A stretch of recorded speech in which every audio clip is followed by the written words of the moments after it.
Good day, learners! I'm teacher Kevin and I am here to help you read the stories assigned to you today for the subject 21st Century Literature from the Philippines and the World.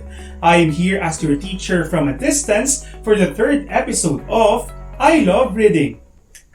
The Republic forms part of Russia's North Caucasian Federal District.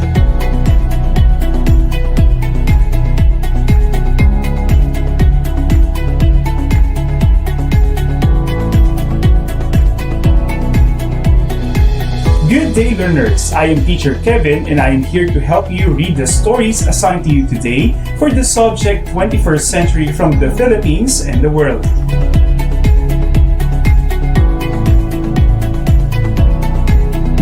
I love reading.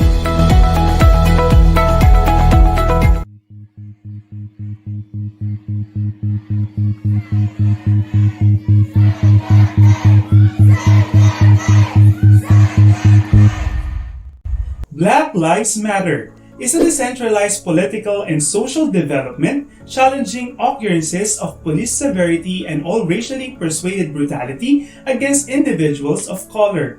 In July 2013, the movement started with the utilization of the hashtag Black Lives Matter via online media after the exoneration of George Zimmerman in the shooting demise of African-American adolescent Trayvon Martin 17 months earlier, February 2012. The movement got back to public features and acquired further worldwide consideration during the worldwide George Floyd protests in 2020 after the homicide of George Floyd by Minneapolis cop Derek Chauvin. An estimated 15 million to 26 million individuals partook in the 2020 Black Lives Matter fights in the United States, making it probably the highest or biggest movement in the nation's history. Why do we need to discuss that? For this particular episode, we're going to discuss Equality by Maya Angelou. But before we start reading the poem, I want you to write down the following. These are the lead-off questions we are going to answer later on. First, what is the main issue discussed in the poem? Second, what is the historical context behind the poem? Third, what was the style of the author in presenting the issues in the poem? And fourth, was the issue discussed in the poem still relevant today? Before we go on, let us keep the following terms in mind. First, dimly, which means with a faint light, not brightly. Example, a simple lamp glowed dimly in the gloom. Ooh. Second, faintly, means slightly. Example, his faintly ridiculous hair. Third, wanton, of a cruel or violent action, deliberate and unprovoked. Example, sheer wanton vandalism. Next, blinders, something that prevents someone from gaining a full understanding of a situation.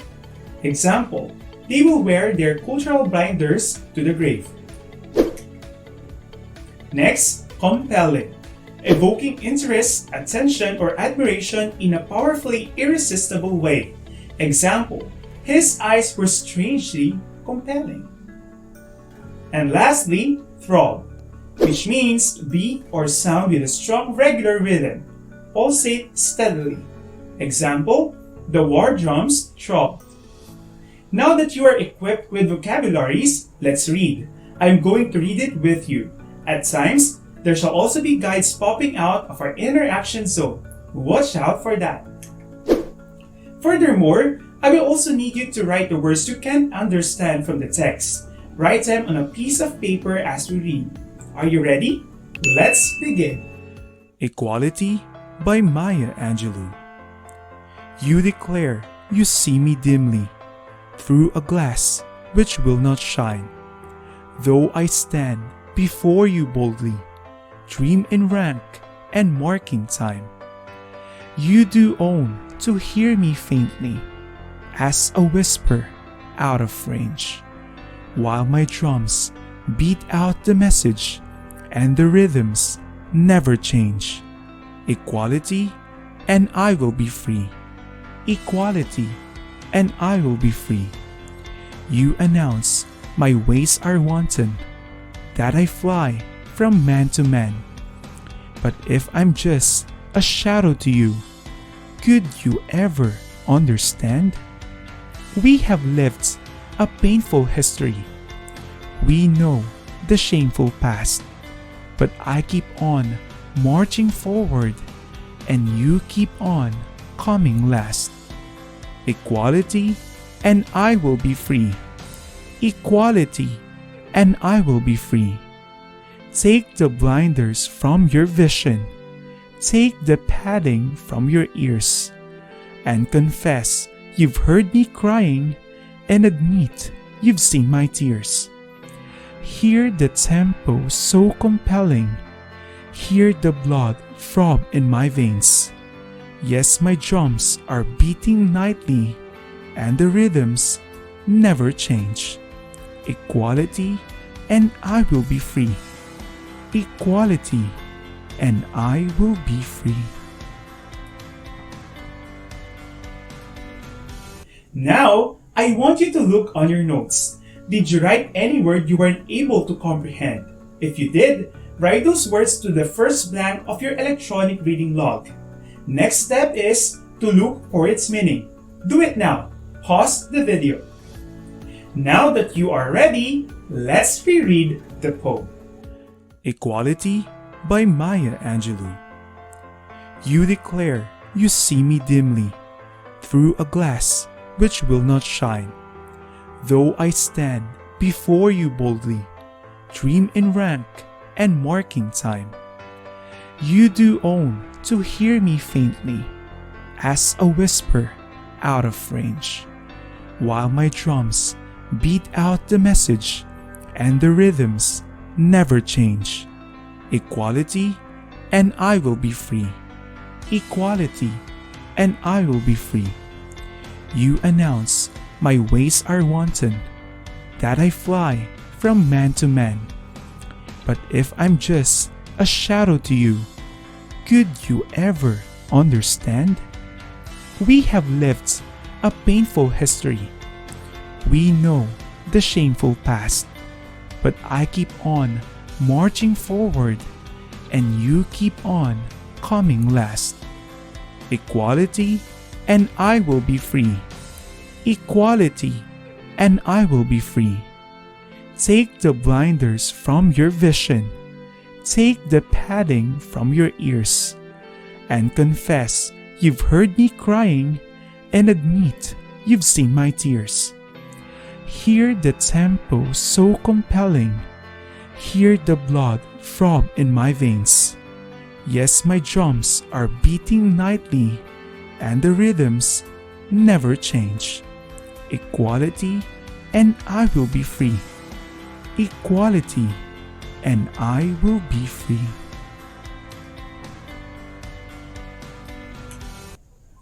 Let's proceed to discussion. First, what is the main issue discussed in the poem? In the poem Equality by Maya Angelou, the themes of equality, racism, and discrimination are communicated through the use of repetitions and metaphors. Throughout this poem, the phrase equality and I will be free is repeated 6 times. This emphasizes that all Angelou desires is for everyone to be equal and be free from racism. In the poet refers to I as herself representing the African American race and you represent the white people. When the poem says, take the blinders from your vision, take the padding from your ears, and confess you've heard me crying and admit you've seen my tears, it is referring to the white people blinding their vision and padding their ears, meaning that they are ignoring and blocking out the African Americans. This is used as a metaphor to represent the white people being oblivious to the African Americans and showing racism towards them. Next question, what is the historical context behind the poem? For this question, I shall extract answers from an explanation by Omotoyoshi Ayanwola. Maya Angelou's Equality, published in 1990, addresses how black women are seen and treated in the eyes of men and calls for an end to gender and racial inequality. Through her use of references to historical pattern of oppression along with her use of imagery and other powerful poetic techniques, Angelou's poem calls for the recognition of the racial and gender inequality that she faces as a Black woman. The poem begins with Angelou addressing her oppressors. "You declare you see me dimly through a glass which will not shine." Through this stanza, Angelou is suggesting that although men see her, they objectify her. The time in which the poem was published, 1990, marks a time in which Black women were often ignored and objectified in the mainstream culture. As evidenced by the popularity of movies such as Coming to America in 1988, Black and African women were often presented in roles that were misleading or demeaning. Further in the stanza, Angelou states that she is only heard faintly as whisper out of range. She is neither seen nor heard accurately, and this is why her call for equality is so insistent. Her use of imagery continues into the next stanza with reference to a historical cycle of oppression. "While my drums beat out the message, and the rhythms never change." Her reference to drums can be seen as culturally specific, considering the importance of percussion instruments have had in Black culture. The unchanging rhythms can be thought as symbolic as Angelou's call for equality within a repeating cycle of inequality, a cycle that began with slavery and gender inequality in the United States, and that is now perpetuated by the racial and sexual oppressor whom Angelou refers to as "you" in the poem. It is likely that this "you" that she addresses are men, both white and Black. Next question, what was the style of the author in presenting the issues in the poem?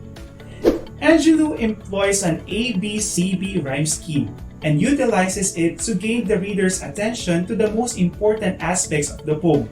The scheme is broken with the repeated phrase "equality" and "I will be free." This disrupts the rhythm of the poem, but it is also figuratively used to break the rhythm of the oppression Black women face. In the fourth stanza, Angelou continues to employ the same poetic devices but focuses specifically on Black women and their hypersexualization. "You announce my ways are wanton, that I fly from man to man, but I am just a shadow to you. Could you ever understand?" The use of the word wanton, which defines someone as sexually promiscuous, demonstrates that men see the speaker of the poem in a sexualized way, but fail to view her as a human being as she is. Further in the poem, instead of addressing the previously mentioned "you" and "I" group, Angelou shifts focus and states that we have lived in a painful history. We know a shameful past. By using the term "we," Angelou is seeking solidarity within the African American community. A particularly powerful part of this section is how Angelou begins with addressing the Black community as a whole, but ends with stating how she moves forward. "But I keep on marching forward, and you keep coming on last." This suggests that Angelou feels as if men are responsible for perpetuating the detrimental portrayal and treatment of Black women in the society. By coming on last, Angelou means that they fail to acknowledge the inequality and that they need to become active in putting an end to it. For the fourth question, was the issue discussed in the poem still relevant today? That question I shall leave on you. On the second slot of your e-reading log, discuss why is a poem discussing equality is still relevant today. You may provide a local context for this. The poem contributes to the understanding of race in the United States by addressing the combination of racism and sexism and how Black women have been subject to it since their appearance in their society. The poem also helps us understand the Black female experience with constant objectification.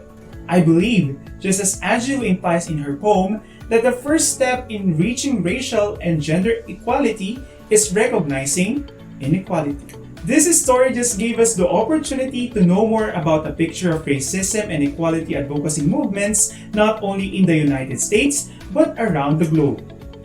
At this juncture, it is time for your quick assessment. Write your answer on the third slot of your e-reading log. Equality and I will be free. If this happens, people will A. Put things to support people achieve similar outcomes. B. Lend things to people who are deprived of material things. C. Give similar materials to all people who need it.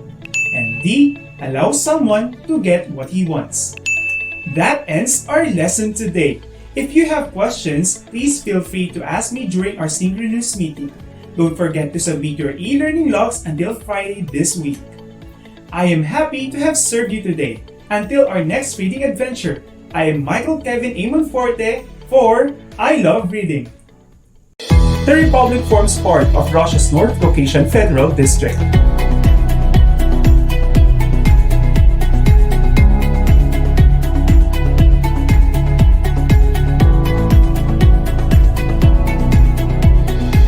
Good day, learners! I am Teacher Kevin and I am here to help you read the stories assigned to you today for the subject 21st Century from the Philippines and the World.